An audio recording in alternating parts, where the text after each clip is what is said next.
Good evening, everyone. Yeah.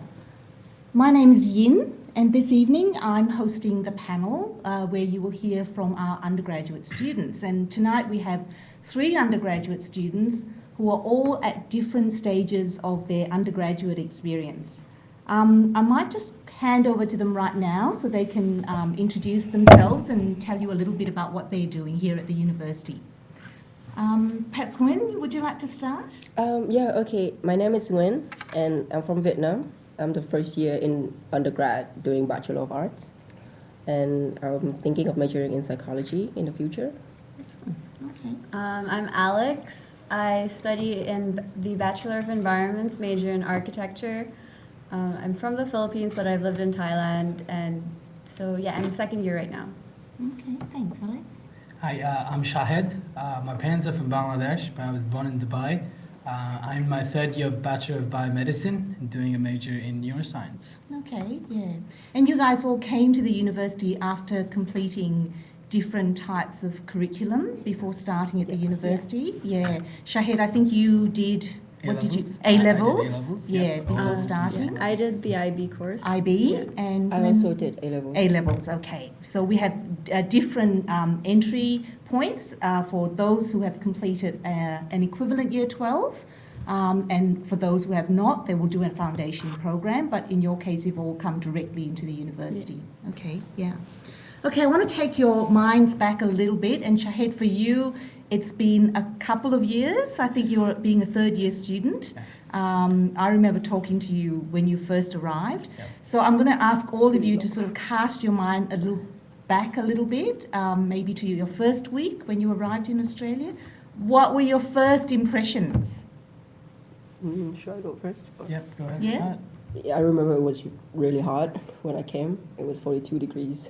Really hot? Okay, Yeah, it was really hot. Mm. But the first impression, because I have traveled quite a lot, but I realized that the Australian people are really friendly. Okay, So that's I guess nice. that was a really good point when you first came to Yeah. a new country. Yeah. Okay, so you had a nice warm welcome, Very good. the welcome, Aussie yeah. welcome. Okay. Excellent. For me, I felt that I was so overwhelmed by coming into University of Melbourne. It's a huge campus, and it offers so many different things. Like I remember coming in, and I was with my mom, and we were trying to find where the campus was without even realizing we were already on the campus. So yeah, it's a really big campus. Okay, yeah. You're not getting lost anymore? No, I'm not Okay. getting lost. Great. Okay. Yeah. Shahed? Yep, it's been a while for me now, but obviously I still remember. It's been 3 years now. It was overwhelming. I think it was the first time that I actually had to make so many conversations in 1 week because it's a massive university. The orientation week, there's 40,000 people, and you meet so many people, and you actually have to make conversations with everyone and meet different kind of people. So yeah, that's what I remember from my first week or so. Okay, The that's great. conversations, Yeah. yeah. So you all had a very positive start Yeah. to your Yeah. first couple of weeks here. Okay.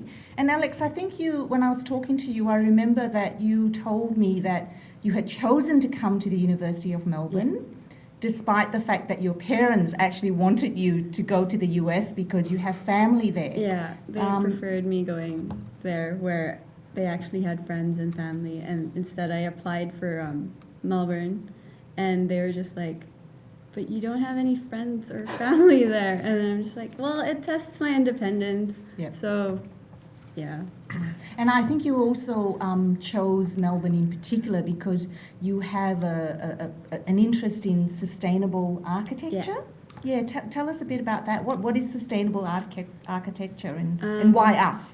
Well, I know that Australia in general offers a lot of sustainable architecture instead of like other countries that I could have studied in. So I mainly focused on how it could possibly improve our environment and stuff like that. So I was really interested in that. And I felt that Melbourne Uni offers a lot of what I can learn and bring with me as I move on with my life and stuff. Okay. Yeah. Okay. So you did actually quite a lot of work, and you convinced your parents that this would be a really good fit for you. Yeah. Yeah. Okay. Yeah. I think you were you said earlier that you were thinking of majoring in psychology. Yes. Yeah, and you came to Melbourne from the UK. In fact, you studied in the UK as a Yeah, high I school did. student, but then you chose to do your undergrad here at Melbourne.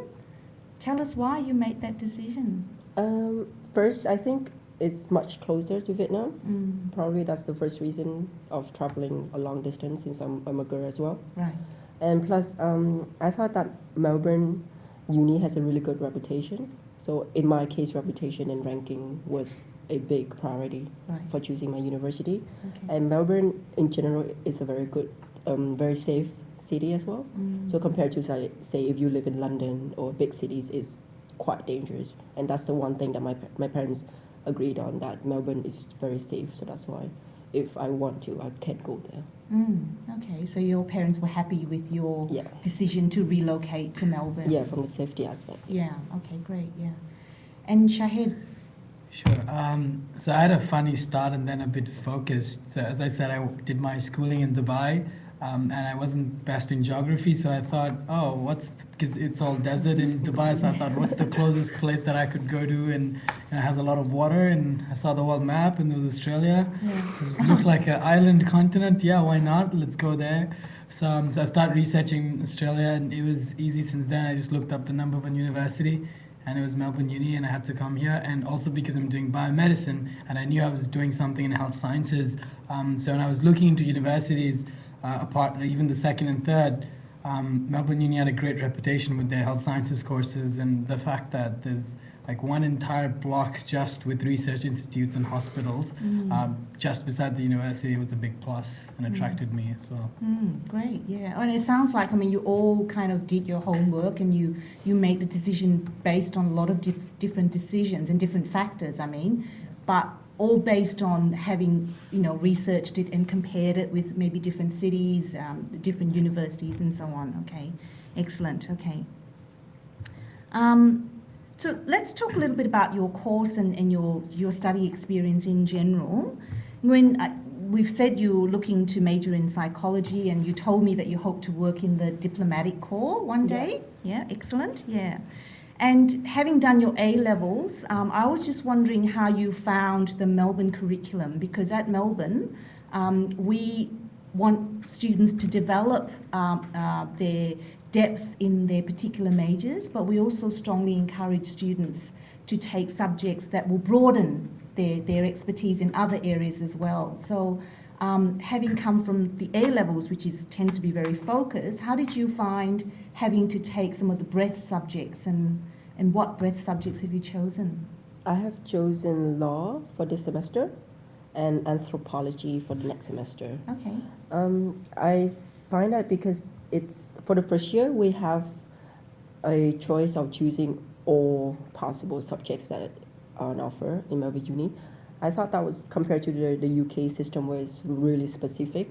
Say if you want to do psychology, that's what you do from the start. But for Melbourne, because they tend to encourage students to develop a broad discipline.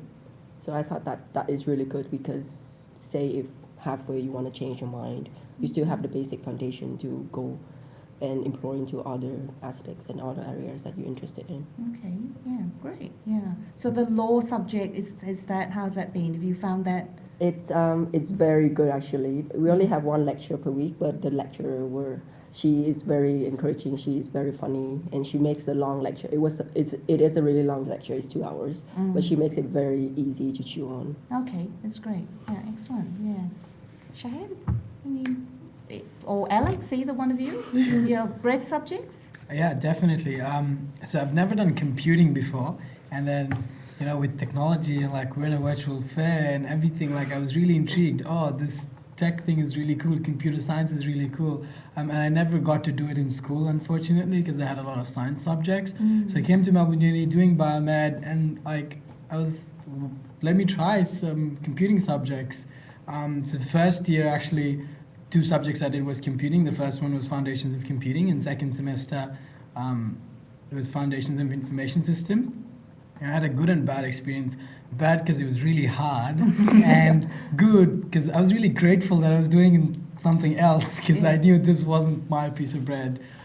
So yeah, I did computing in first year. Now I've moved on into just university breadth. I did a subject in my second year called History of Medicine. That was really interesting. So Okay, yeah, just yeah. in general university breadths now. Yeah, because you're actually hoping and planning to go on to medicine, aren't you, once you finish your undergraduate degree? That's exactly Yeah, correct, and okay. you mentioned that right because I'm just doing my med applications now. Okay.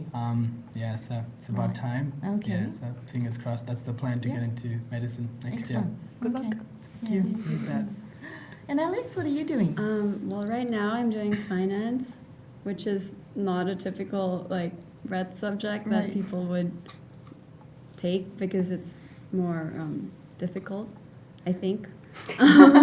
Well, it's not typical for someone to take finance as a breadth, but for me, I felt that taking something that you may find useful in your life would be, I don't know, somewhat beneficial for you. So I ended up taking finance.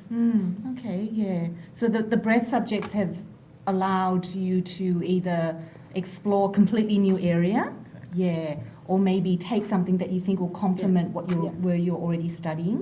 So yeah, and have you found sort of meeting students from other disciplines who are taking other majors or studying in other degrees in those breadth subjects? Has it been interesting interacting with them? How are you finding that kind of interacting and with students who are coming from the different disciplines through your breadth subjects? Absolutely. So it's especially now I can mention a bit more because I'm doing language. I'm doing Arabic actually, just to pick up on the grammar. And it was surprising because I did Arabic in school, so I was hoping it would be a bit easy for me compared to everyone else. But the other students that they're doing something completely different from different backgrounds who've never done Arabic, but they're so good at it. So that's been an interesting experience for me to see how people from different backgrounds studying different things are still coming to one subject and really good at it as well. Yeah, fantastic. Yeah, okay. So Alex, you in your second year, so is it different to first year? Like, can one expect something really different when she moves on to second year? Good. Yeah, you will expect something good, of course. But I would say that in my course in particular, we had the core subjects in the first year, and now that we moved on to the second year, it's more of concentrated on your major. So I'm doing architecture, so all of my subjects now are related to architecture, whereas some of my friends who I met last year are doing landscape architecture, so their subjects are completely different. And in a way, it sort of focuses you on your path, and I find that really interesting how at the start of first year, you meet so many different people, and then you make friends, and then you go off and do your own separate things. Yeah. So is the workload much greater in second year compared to first year? Or? Well, I find that it's a lot more work now, but it's fun work because I really enjoy architecture. Great, yeah. That's the best thing I've heard. You know, I love it when students say that, you know, it's a lot of work, but I actually love doing it because it's something I'm passionate about. Okay.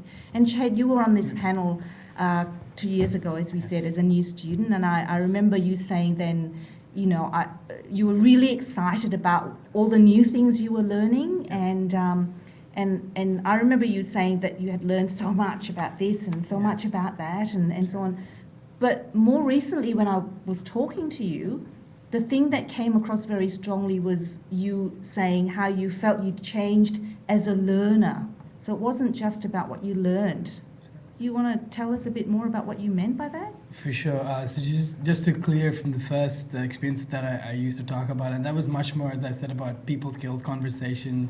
Like it was hard for me to come and have a chat with the bank manager of the local bank to open a bank account or to, you know, the house tenant. So that was of that kind of experiences. But now as I've got a bit more used to it, that's not that daunting anymore, thankfully. But the learning experiences, yes, absolutely. I think in 3 years I've become such a good learner in the sense I've picked up ways to study which I think of now like, oh, I wish I did that in school. I would have done so much better in my school grades.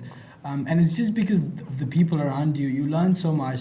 I think the kind of platform you have with so much friends and so many more students in a class. Our typical lectures of 400 to 600 people, so you know, meet different kind of people and see how they study, and then you click with a few friends and say, oh, you know, that's how I study. I'm a visual learner or something like that, and then they help you out because we have study groups and they help each other, and then you pick up new ways. And I in my second year actually tried so many different ways to study, learning from my friends. Like, oh, let me try that, and then eventually it comes out. This works best for me. So the amount of work ethic, I think the work ethic just really, you realize, oh, you know, that's how I work best. And so you do think you're better. sort of matured as a learner, that so it's not just about what you learn, but how you learn. You Exactly. kind of, Exactly. improve that And, as well. and especially in university compared to school, because there's so much more emphasis in self-learning. Because there's an hour of lecture, there's heaps of content, and you can't expect the lecturer to, you know, go into bits and details to explain you everything. There are tutorials to help you out, but you still have to do your own work every single day to get a head start or understand. So you got to understand how to do that. Alex, I know tonight you actually had a project, a group Yeah. meeting with one of your one of your projects. Yeah. Yeah. It was just sort of like a tutorial session with each other on how to like do certain things on AutoCAD. Okay. Because I'm learning AutoCAD and my friend knows it more than I do. Right. So we went over to their house and then she taught us how like she does this and does that. So Yeah. that really helped a lot. Great, yeah. So that peer support and learning from Yeah. each other. Yeah, yeah. Okay, excellent. All right, and okay. Well, I want to move a little bit away from the study part because obviously, you know, there's more to life than study. As an undergraduate student, you're here to enjoy the university experience as well. So, and I think that one of the things that always amazes me is the great balance that students have. You've all doing various things, so tell me what else you do apart from study. I joined the debate society Right, and the Red Cross, the Melbourne University Red Cross Association. yeah. And the debate society actually hosted by the law students. I think Right, the Melbourne okay. law students. Yeah. And we have weekly debates. So every Tuesday you would come to this room, and then they would just divide you into groups, and then you would debate against each other. Right. And we just had an Easter round, so we Mm. debated against Monash, I think. Right. And then did you win? I think we won. I'm pretty sure we won. Yeah. Okay, great. Yeah. And the Red Cross is having a blood donation, Right. and it's coming up soon. Right. They haven't have a set day, but it's coming up. So you've been in Melbourne now for about 10 weeks, and already you were actually, you know, quite active in Yeah. university I'm trying to, societies and- because it's if you don't get anything besides study, you will be just sitting at home reading books for the rest of the weekends, and that is really sad. Yeah. Coming here. Yeah. So Yeah. and plus, Melbourne offers a lot of clubs and societies. So why not? Why waste it? Yeah. You just join as much as you can, Yeah, great. and just put in your efforts to make friends and Yeah. do something different. Yeah, excellent. Yeah. What else were you guys involved in? Sure. Do you wanna go? As like what she said to join as many clubs as you can in the first like year. I remember I did that and I ended up dropping so many clubs after one semester because I wasn't participating as much. But then now I'm more focused on Habitat for Humanity, and I'm actually one of the I'm the publicity director now. So I take care of the social media stuff and stuff like that, and to promote the club. And it's just a really great way to meet people, and from different disciplines and different years as well. Even master students, you get to meet them. So it's a really great way to meet different people and have fun, basically. So you've explored lots of different things, and you've decided that you had to narrow it Yeah. down, and some you decided you really weren't that interested, and then so it's just a matter of finding a balance as well Yeah. between what you can manage. Yeah. And Shahid, I know you are Yeah. involved in a huge number of things, so you tell us a bit about what you've been doing. Sure.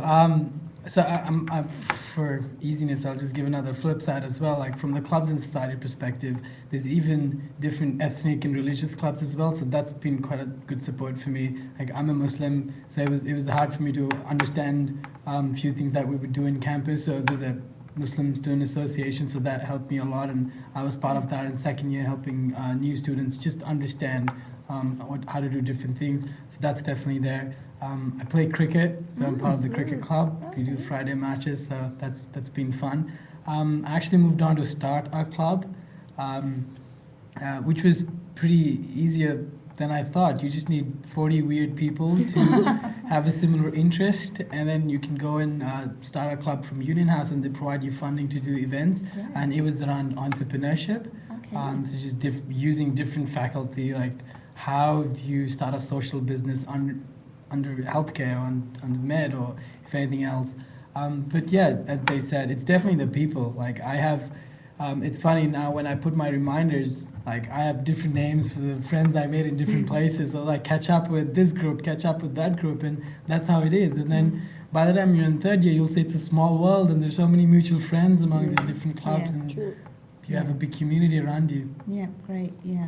So we have, I think, last time I looked on the website, we have over 140 different clubs and associations, and like you said, some religious ones and others are based around nationalities or cultural interests. Yeah. And They're even funny sports ones. as I'll well. give an example. There's a club which I joined. It's called Sleep Lovers Club, and That'd be my club. Yeah, absolutely. And they do events like Yeah. they do sleepovers at uni every now and then, and you have dinner and movies and Right. So yeah, even I remember I joined the Chocolate Lovers Society. Right, Right. yeah. And they only did they did tours around the city of like different types of chocolate, and it was so good. so, there you go.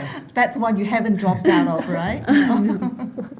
Okay, fantastic. But I think, Shahid, you're Yeah. also involved in working. I think, Alex, you have a job Yeah. as well. So, Oh, okay. Yeah. I used to work at a doctor's consulting room, so I would take calls and do administrative stuff, and it was a really great way to help out like my family pay for my allowance.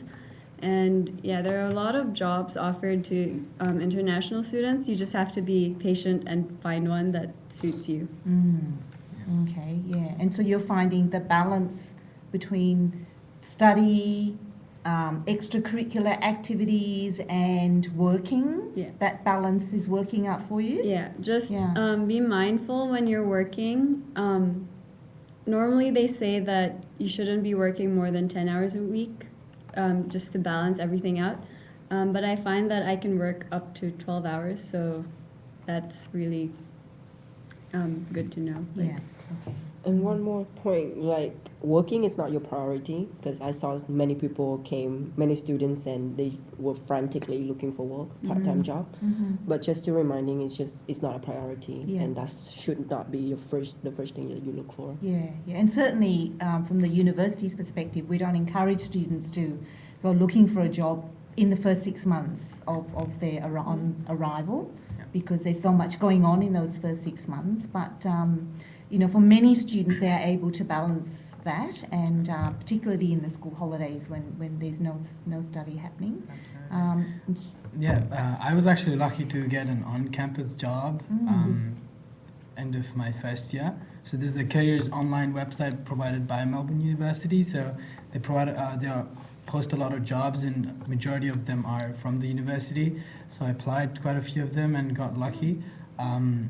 So I've been working on campus for quite a while, and the benefit with working on campus, not just that it is closed, but they understand you have exams and you have those commitments, so they completely understand that. So I actually worked at the admissions office quite a bit, even now. We have here and seen you then. around, Yep, Shahid. that's Yeah. it. Thank you. So it's been a great experience. Yeah, yeah. You're a student host, and you do a whole Yes. heap of different things. Exactly. It's a funny Yeah. story there. When I started off, so I was told I would be working with a lot of high school students because, you know, we give the experience, so they do a lot of camps. Even international students, I'm sure they come over with their parents during their holidays. Even a lot of domestic students. So I did a lot of camps. with high school students from Australia, and it was a bit scary for me initially because I was like, they'll just make a mockery of me because I went to school somewhere else and I wouldn't benefit as much. But I was completely wrong, and when I connected with them, I was like, they're exactly the same as of the juniors I have in my high school, and the advices or the conversations I have with them, I had with these guys. So yeah, it's been great. So I do tours and camps every now and then. Yeah, great. Yeah. So you enjoy it as much as the kids that you take around. Exactly, Yeah. and it's amazing because it doesn't feel like work, but you get paid, so Yeah. nothing can get better. During the holidays, actually, I'm doing a camp at Trinity College, which goes on for 2 weeks. So yeah. Yeah, excellent. Yeah, yeah. And I think I'm just trying to remember. I think you two girls live close to campus. Is Yeah. that right? Yeah. Alex, where do you live? I live right across Lincoln Square. So that's like what, 5 minutes from here or Yeah, less? I just walk to school, which is really great. Yeah. And so okay. I can like leave school at like late hours if I have to do a project, and I still get home. So Yeah, great. Yeah, and it's you find it's safe. Yeah. Going from school to back home. well, in the it's evenings? along Swanston Street, and Yeah. Swanston Street is quite busy all the time, even at night sometimes. Yeah. So there are always a lot of people who would watch out for you, and it's Okay. really safe. Okay, And there are great. securities that can take Yeah. you to your cars or Yeah, so your- security on yeah, campus can take you to your car. or your home if it's close to the campus Right. as well. Okay, So and that's you, really you good. live close to campus, right? Yes, Too? not as close as Lincoln Square. Right. I live opposite to Melbourne Central, and So that's just right in the CBD. Right, so that's how many minutes to get to? It would be 3 tram stops, 3 right in tram- 19, and 20 minutes if you walk, but Okay. 5 if you take a tram. Right, okay, perfect, yeah. Shahid, you're a little bit further away? No, No, actually, you're close as I well. moved closer, so Oh, okay. I haven't updated you. Sorry, Right. but yeah, I did move closer. I actually live opposite to Women's Hospital. Right, you're, Yeah. you're the closest. Yeah. Yeah, So okay. College Square or? not College Square. I think it's called Shah. It's a student accommodation Student place as well. So accommodation, okay. it's opposite to Women's Hospital. So I think it takes me 7 minutes if I walk and 3 minutes if I run. It's a lecture Okay. theatre. So Alright. and I think what works better for me is because my house and then opposite there's Women's Hospital. Beside that there's Royal Melbourne. Beside that the medical school building, and the medical school library where I have my lectures and I study otherwise. So it's great for me, even as an inspiration, when I walk back late at night, I get to peek into the emergency department of the hospital, and it Fantastic. gives me a Fantastic. motivation boost. Yeah. Now, guys, I'm just mindful of the time, so I'm just going to have a quick look to see if we've got any questions on the board. Yeah, but quite a lot of. Okay, there's quite a few questions, but the one that I'm going to talk about, I've just picked out one. There's a question here about the balance between studying and participating in extracurricular activities. Why do you spend time participating in extracurricular activities when your priority should be studying? How do you respond to that? I'll start. Yeah. So I think it's about efficiency and productivity. Like if you stay 20 hours in front of a table, unless you're superhuman, I think it'll be pretty hard for you to stay focused and productive for that complete time. That's why if you take a break here and there, but you're doing efficient 4 to 5 hours of study or more if you require, depending on the time of the semester, I think it really helps you out. And even the fact that you're doing 3 hours of regular hours, studying a lot, taking an off day after that, should help you and make you productive when you're back. Yeah. So I think the productivity is really important because you can sit in front of a table all day, but if you don't get it in your head and you don't understand, it's no benefit. It's all about quantity over quality. Quality over quantity, I think. Yeah. Because your concentration span should last, if you're good, 5 hours, I bet. Because that's what I did when I first came here. I had 2 weeks straight on, no weekend rest. I just had straight on study because I thought that would be like sufficient. But then after 2 weeks, I dropped. I literally went home one day and I just dropped it. I just I cannot take it anymore. So if you just stick to studying and you're not doing anything else, you have a quite sad life, but then that will show that you don't manage your time sufficiently. Yeah. And that's not something that, say, if you want a career, that's not what they're looking for. Yeah, and yeah. I also think that the people that you meet in these extracurricular activities are what what drives you as a person sometimes, because you meet so many different people that you hang out with all the time, and they have all sorts of personalities that you would find really interesting, that sometimes you feel overwhelmed at how much that they can do. So that's really good too, like having someone there to share everything with. Yes. So Yes. So you're not sort of in your own world completely, you know, just focused on study, Yeah. because you should have a life outside of study and to fully experience being an international student in a new country. Yeah. Okay, I think we've actually run out of time, unfortunately. So I just want to thank you guys for coming in tonight and sharing your experience, and hopefully it's been helpful to anyone who's been listening tonight.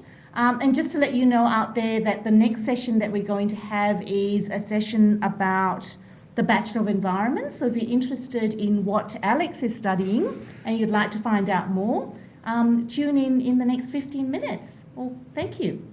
Thank you, guys. Thank you. Thank you. Bye.